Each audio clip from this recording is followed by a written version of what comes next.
chilling tales for dark nights.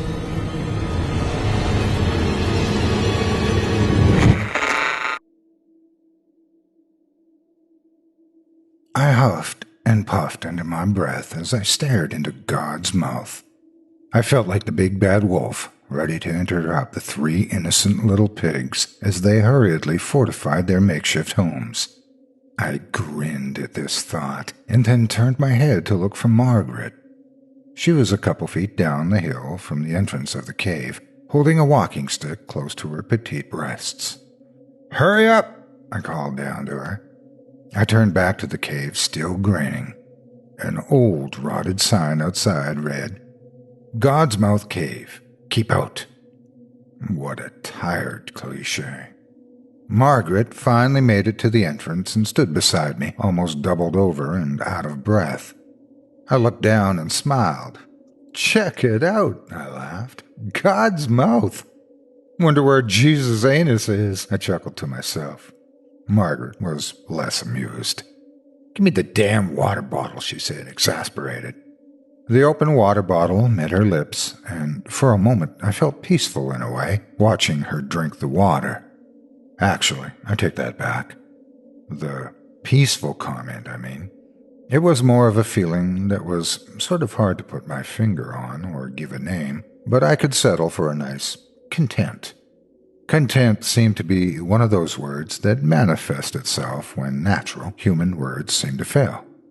Again, an utter tired cliché, but it felt good to feel a strange mixed-up sort of happy for once. I sighed and turned my flashlight on. I pointed it into the cave. Black. God's mouth. This seemed like the antithesis of the Holy Spirit. I turned again to Margaret. "You ready?" I asked. She was finally standing straight up. She nodded. I clapped a friendly hand to her back and we walked into God's mouth. The inside was not unlike the preview I had glimpsed outside with my flashlight. Dark, dismal, and endlessly black. It seemed to stretch endlessly, no matter how I positioned my flashlight. The rocky terrain was damp and imposing. The last natural light slowly disappeared behind Margaret and I as we made our way deeper and deeper. I found it strange how soft and compelling the world around me now appeared, despite the stalactites, stalagmites, and other rocky formations being so jagged. It seemed that even amongst the pointed teeth of God, I could lay down and rest there forever. It was comfortable. Apparently, Margaret didn't agree. She shivered uncomfortably under my arm. I raised my eyebrows. "Need your coat?" I asked. I tried to look at her and make nonverbal communication as explicit as possible, until I realized that we were lost in the inky blackness of the mouth. I bit my lip and waited, but she didn't respond. For a couple minutes we walked in silence. She stopped and stood motionless. I stopped too. "Why the hell are we even in here?" she said. She sounded irritated. I shrugged, more to appease myself than her, and shoved my flashlight under my face. Bladed shadows obscured half my face, the other half illuminated in a wretched mask. "Spooky!" I cried, chuckling. She didn't move. I sighed. "I thought that you wanted to go," I said. I noticed how my voice echoed against the cave walls at any volume. "I mean," I began again, scratching at my chin, "and you did sound impressed when I told you about my visit to Mammoth Caves a couple years back. So?" My voice trailed off. I could still sense her irritation.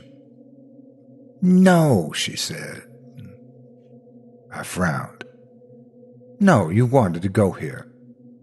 I wanted to go to a beach or something, but no, a cave. A cave, Nathan." She sounded more like the big bad wolf now.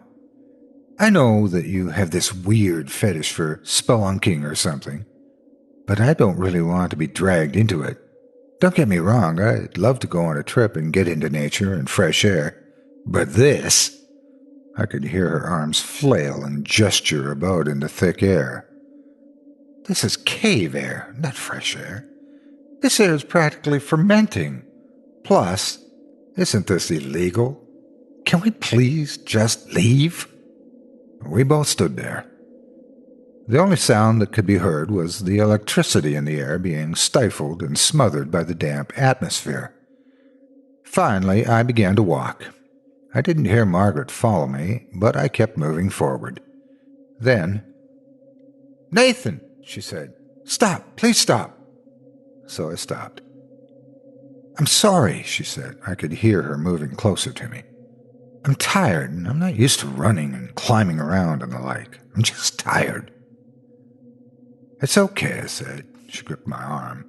"Really, it's fine," I shook my head. "Which way is out?" "I don't remember." I could feel Margaret physically pause. Neither of us could remember. Somehow, in the confusion of our argument, I'd forgotten which way we had been moving. Idiot, I thought to myself. I should have brought a goddamn rope or something to trail from the entrance of the cave. I had to take action, so without much thought, I turned 180 degrees and said, "This way." We walked for what seemed to be hours. My feet were tired and sore, and I could hear Margaret's groans from behind me.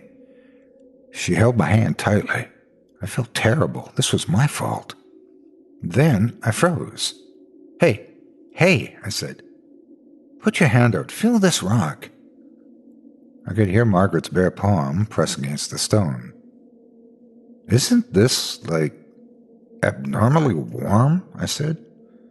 She didn't say anything. I began to work my way along the wall, feeling it as I went, shining the flashlight in front of me. Suddenly, I felt a sharp pain on my head as the ceiling of God's mouth met with my scalp. "Ow, shit!" I shouted.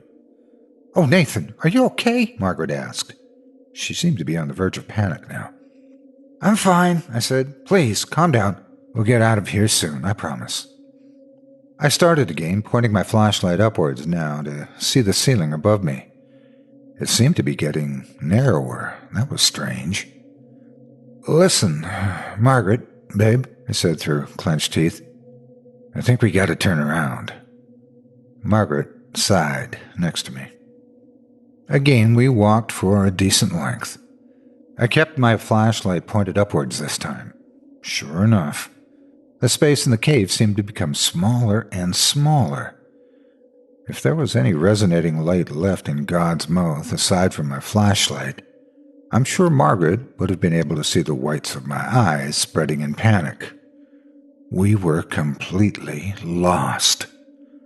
I let go of Margaret's hand and began to feverishly feel my way along the walls. "No, Nathan," I heard her shout. I kept going. We had to get out. If we were lost, nobody would be able to find us. I kept feeling along the wall until I abruptly hit a corner. "Fuck," I said aloud. "Margaret, this seems to be a dead end." I spun around on my heel. "Margaret?" No answer. Shit. I began to repeat my process again, almost running as I felt the wall run past my fingertips. Cool, damp rocks and jagged spears. Suddenly I found myself at a corner again. Fuck, I shouted. "Margaret!" I was belting her name out now. In the corner of the cave's maw, where I had been thwarted so many times already, I heard a noise. It sounded like muffled static from a television. I pressed my ear against the rock. It seems to be getting even warmer now. I heard the faint sounds of Margaret on the other side of the rock. She was screaming. No, I said. No. I began running haphazardly into the walls around me. With dawning realization came a wave of sheer terror. There was no entrance. There was no exit. Only these four corners and me. I could feel blood begin to trickle from the cut I managed to get by bashing my body into the cave's walls. They were closing in on me. They were coming in for the kill, and soon they would be pressing in on my skull and crushing my rib cage. I sat there for hours, waiting for death. My flashlight had become dim and blinking. Finally, I felt the soft touch of these rocky walls press against my back. I began to cry as I lay down on the ground. I let my flashlight roll on the small hills of stone. As I quietly stayed prone, tears dripping down my face, I turned and looked at the flashlight. Its last, fading beams of light pointed at something not far away from my face. I squinted in darkness. My eyes widened, and I felt tears fall even harder from my face. The rocks were piercing my skin now, and blood dripped from all sides.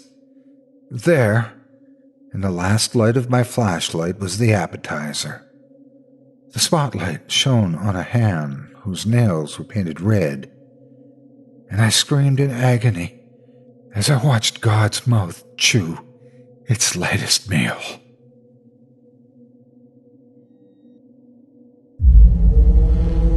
Chilling tales for dark nights.